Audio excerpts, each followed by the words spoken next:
ಹೊಸತು ತರುತ್ತದೆ, ನಮ್ಮನ್ನಷ್ಟೇ ಮಾಡ್ತಿದೆ. ಚನ್ನಮಲ್ಲಿಕಾರ್ಜುನ, ಓಕೆ. ಅಲ್ಲಮ್ಮ ಪ್ರಭುದು, ಗುಹೇಶ್ವರ, ವೆರಿ ಗುಡ್.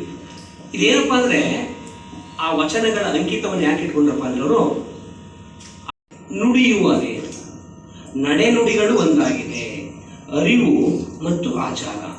ವಚನಕಾರರ ದೊಡ್ಡ ಶಕ್ತಿ ಏನಪ್ಪಾ ಅಂದ್ರೆ, ಏನನ್ನ ಹೇಳಿದ್ರು ಹಾಗೇ ನಡ್ಕೊಂಡ್ರು, ಹೇಗೆ ನಡ್ಕೊಂಡ್ರು ಅದನ್ನೇ ಹೇಳಿದ್ರು. ಅದೇ ಅವರ ದೊಡ್ಡ ಒಂದು ಕೊಡುಗೆಗಳಲ್ಲಿ ಒಂದು. ವಚನದ ಶಕ್ತಿ ಅದು. ಸೊ ವಚನ ನಿಮಗೆ ಪಂಪ ಫೋಟೋ ಇದೆ ನೋಡಿದ್ರೆ, ಪಂಪನ ಕೆಲವರು second language, first language Pampa ಇದ್ದಾರೆ, ರನ್ನ ಇದ್ದಾರೆ, ರಾಘವಾಂಕ ಇದ್ದಾರೆ. ಅದಕ್ಕಿಂತ ವಚನಕ್ಕೆ ಏನು ವ್ಯತ್ಯಾಸ ಯಾರು ಹೇಳಕ್ ಸಾಧ್ಯನಾ? ವಚನವನ್ನ ಸಾಮಾನ್ಯ ಜನರಿಗೆ ತಿಳಿಯುವ ಹಾಗೆ ಬರೆದಿರ್ತಾರೆ. ಈಗ ನಾನು ಹೇಳಕ್ಕಿಂತ ವಿದ್ಯಾರ್ಥಿಗಳಲ್ಲಿ ನಾನು ಭಾಗವಹಿಸಕ್ಕೆ ಟ್ರೈ ಮಾಡ್ತಿದ್ದೇನೆ. ನೋಡಿ, ವಚನ ಸರಳವಾದದ್ದು. ಅಲ್ಲಿಯ ತನಕ ಪಂಪ, ರನ್ನ ಈ ಮೊದಲಾದ ಎಲ್ಲ ಕವಿಗಳು ತುಂಬಾ ಅದ್ಭುತವಾದ ಕನ್ನಡದ ಪರಂಪರೆಯ ನಿರ್ಮಾಪಕರು. ಪಂಪ ಯಾರು? ಕನ್ನಡದ ಆದಿಕವಿ, ಹೌದಾ? ವಾಲ್ಮೀಕಿಗಳು ಹೇಗೋ ಈ ಭಾರತದಲ್ಲಿ ಸಂಸ್ಕೃತದಲ್ಲಿ ಹಾಗೆ. ಆದರೆ ಅವ್ರೇನ್ ಮಾಡಿದ್ರು ಅಂದ್ರೆ ರಾಜರ ಆಸ್ಥಾನದಲ್ಲಿದ್ದರು. ಎರಡನೇದಾಗಿ ರಾಜರನ್ನು ಕುರಿತು ಹೋಲಿಕೆ ಮಾಡಿ ವಿಕ್ರಮಾರ್ಜುನ ವಿಜಯದಲ್ಲಿ ಅರ್ಜುನನಿಗೆ, ಅದೇ ರೀತಿ ಸಾಹಸ ಟೀಮ ವಿಜಯದಲ್ಲಿ ಭೀಮನನ್ನ ಅವರ ರಾಜ ಇಷ್ಟ, ಅವರ ಯಾರ್ಯಾರ ಆಸ್ಥಾನದಲ್ಲಿದ್ರು ಆ ರಾಜರ ಹೆಸರನ್ನ ಹೋಲಿಕೆ ಮಾಡ್ಕೊಂಡು ಬರೆದ್ರು. ಎರಡನೇದು ಸಂಸ್ಕೃತಕ್ಕೂ ಇಷ್ಟವಾದಂಥ ಪದಗಳನ್ನು ಮಾಡಿದ್ರು. ಮೂರನೇದು ಹಳಗನ್ನಡದ ಪದಗಳನ್ನು ಜಾಸ್ತಿ ಬಳಸ್ತಾರೆ. ಆಮೇಲೆ ಜಾಸ್ತಿ ಛಂದಸ್ಸಿಗೆ ಹೆಚ್ಚು ಒತ್ತನ್ನು ಕೊಟ್ಟರು. ಆ ಕಾಲಕ್ಕೆ ಅನಿವಾರ್ಯ ಜಾಸ್ತಿ ಕೊಟ್ಟರು. ಮತ್ತೆ ಅದರಲ್ಲಿ ಗದ್ಯ ಪದ್ಯಗಳಿಂದ ಮಿಶ್ರಿಸುವಾದ ಚಂಪೂದಲ್ಲಿ ಬರೆದ್ರು. ಅವರ ಅರಮನೆಯಲ್ಲಿದ್ದರು, ರಾಜನನ್ನ ಹೊಗಳಿ ಹಾಡಿ ಮಾಡಿದ್ರು. ಇದೆಲ್ಲ ಏನಾಯ್ತಪ್ಪ ಅಂದ್ರೆ, ಯಾರ್ಯಾರು ವಿದ್ವಾಂಸರುಗಳಿದ್ರು, ವಿದ್ವತ್ ವಲಯದಲ್ಲಿದ್ರು, ಅವರು ಮಾತ್ರ ವಿಚಾರ ತಲುಪ್ತಾ ಇತ್ತು. ಆದರೆ ವಚನಕಾರರದೇನಾಯ್ತು?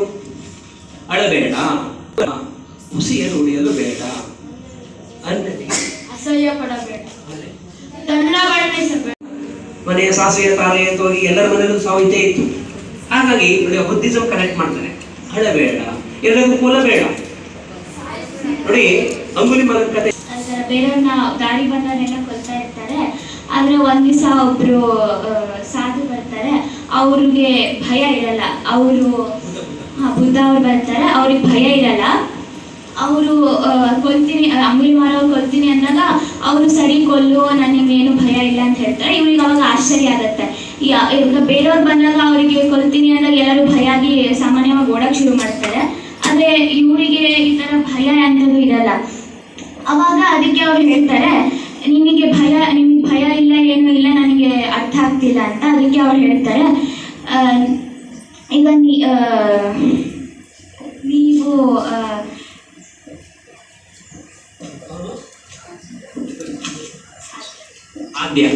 ಮೊದಲ ಆದ್ಯತೆ ಅಂದ್ರೆ ಒಬ್ಬೊಬ್ಬರನ್ನು ಕೊಂದ್ಬಿಟ್ಟು ಒಂದೊಂದು ಹೆಗ್ಗಳನ್ನು ಕಟ್ ಮಾಡಿ ಹಾರ ಹಾಕೋತಾರೆ.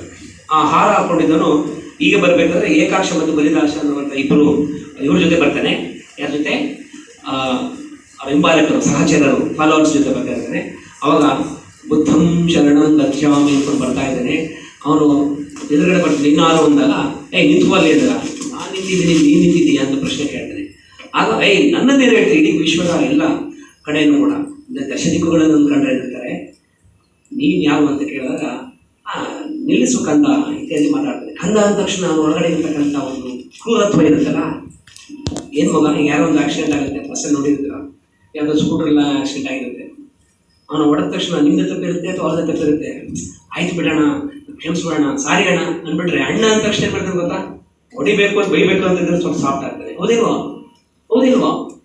ಸೊ ಹಾಗೆ ಹಂಗಂದ ತಕ್ಷಣ ಅವನಿಗೆ ಕಂದ ಅಂತ ಅವನ ತಾಯಿಯ ಪ್ರೀತಿನ ಸಿಕ್ಕಿರಲ್ಲ.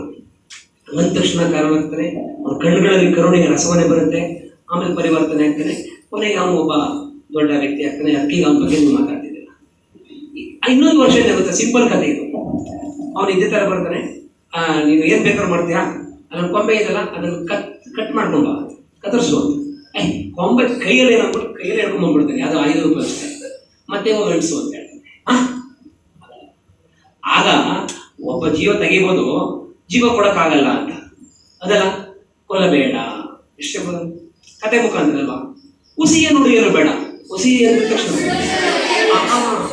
ಹುಸಿ ಅಂದ ತಕ್ಷಣ ಯಾರು ನೆನಪು ಬರುತ್ತೆ?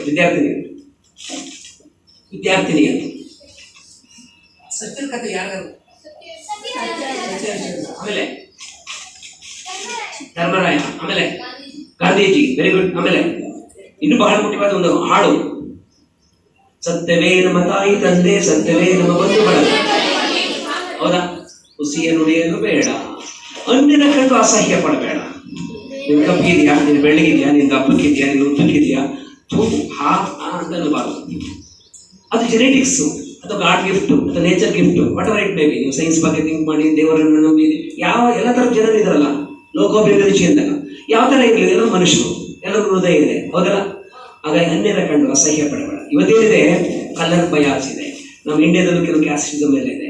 ಈಗ ಮನೆಗೆ ಕಪ್ಪಗಿದ್ದಾರೆ, ಬೆಳ್ಳಗಿದ್ದಾರೆ, ದಪ್ಪಗಿದ್ದಾರೆ, rich, poor, class, caste, colour, ತಡೆಯಲೊಂದು ಮನೆಯ ಮಾಡಿ ನೊರೆ ತೊರೆಗಳಿಗಂಜಿದೊಡೆಯಂತಯ್ಯ, ನೊರೆ ತೊರೆಗಳಿಗಂಜಿದೊಡೆಯಂತಯ್ಯ, ಬೆಟ್ಟದ ಮೇಲೊಂದು ಮನೆಯ ಮಾಡಿ ಮೃಗಗಳಿಗೆ ಅಂಜಿದೊಡೆಯಂತಯ್ಯ, ಸಂತೆಯೊಳಗೊಂದು ಮನೆಯ ಮಾಡಿ, ಸಂತೆಯೊಳಗೊಂದು ಮನೆಯ ಮಾಡಿ, ಶಬ್ದಕ್ಕೆ ನಾಚಿದೊಡೆಯಂತಯ್ಯ, ಶಬ್ದಕ್ಕೆ ನಾಚಿದೊಡೆಯಂತಯ್ಯ, ಬೆಟ್ಟದ ಮೇಲೊಂದು ಮನೆಯ ಮಾಡಿ ಮೃಗಗಳಿಗೆ ಅಂಜಿದೊಡೆಯಂತಯ್ಯ, ಚನ್ನ ಮಲ್ಲಿಕಾರ್ಜುನ ಕೇಳಯ್ಯಾಣಿ, ಚನ್ನ ಮಲ್ಲಿಕಾರ್ಜುನ ಕೇಳಯ್ಯಾಣಿ, ಲೋಕದೊಳಗೆ ಹುಟ್ಟಿದ ಬಳಿಕ, ಲೋಕದೊಳಗೆ ಹುಟ್ಟಿದ ಬಳಿಕ, ಸ್ತುತಿನಿಂದಲೆಗಳು ಬಂದೊಡೆ, ಸ್ತುತಿನಿಂದಲೆಗಳು ಬಂದೊಡೆ, ಮನದಲ್ಲಿ ಕೋಪವ ತಾಳದೆ, ಮನದಲ್ಲಿ ಕೋಪವ ತಾಳದೆ, ಸಮಾಧಾನಿಯಾಗಿರಬೇಕು, ಸಮಾಧಾನಿಯಾಗಿರಬೇಕು, ಬೆಟ್ಟದ ಮೇಲೊಂದು ಮನೆಯ ಮಾಡಿ. ಧನ್ಯವಾದ. ತುಂಬ ಚೆನ್ನಾಗಿದೆ, ತಪ್ಪಾಗಿ ನೋಡಿ. ಎಷ್ಟು ಖುಷಿ ಆಯ್ತು ಅಂದ್ರೆ, ಖುಷಿನೂ ಆಯ್ತು ನನಗೆ. ಸಮಯದ ಬಗ್ಗೆ ಮತ್ತೆ ನೋಡ್ತಾ ಮುಗಿಸಲಿಲ್ಲ, ಯಾಕಂದ್ರೆ ಕನ್ನಡ ಭಾಷೆಗೆ ವಚನ ಸಾಹಿತ್ಯದ ಕೊಡುಗೆ ಎಂಬ ವಿಷಯದ ಬಗ್ಗೆ ಸವಿವರವಾಗಿ ತಿಳಿಸಿಕೊಟ್ಟರು. ಈ ಕಾರ್ಯಕ್ರಮಕ್ಕೆ ಮುಖ್ಯ ವಕ್ತಾರರಾಗಿ ಆಗಮಿಸಿದ ಡಾಕ್ಟರ್ ನಾಗವೇಂದ್ರ ಚಿದರವಳ್ಳಿ ಇವರಿಗೆ ರಾಷ್ಟ್ರೋತ್ಥಾನ ಪರಿವಾರದ ಪರವಾಗಿ ತುಂಬು ಹೃದಯದ ಧನ್ಯವಾದಗಳನ್ನು ಅರ್ಪಿಸುತ್ತೇನೆ. ಇವರಿಗೆ ಹಗರಿಬೊಮ್ಮನಹಳ್ಳಿ ರಾಷ್ಟ್ರೋತ್ಥಾನ CBSE ಶಾಲೆಯ ಕನ್ನಡ ವಿಭಾಗದ ಮುಖ್ಯಸ್ಥರಾದ ಕುಮಾರಿ ನಾಗರತ್ನರವರು ಗೌರವ ಸಮರ್ಪಣೆ ಅರ್ಪಿಸಬೇಕೆಂದು ವಿನಂತಿಸುತ್ತೇನೆ.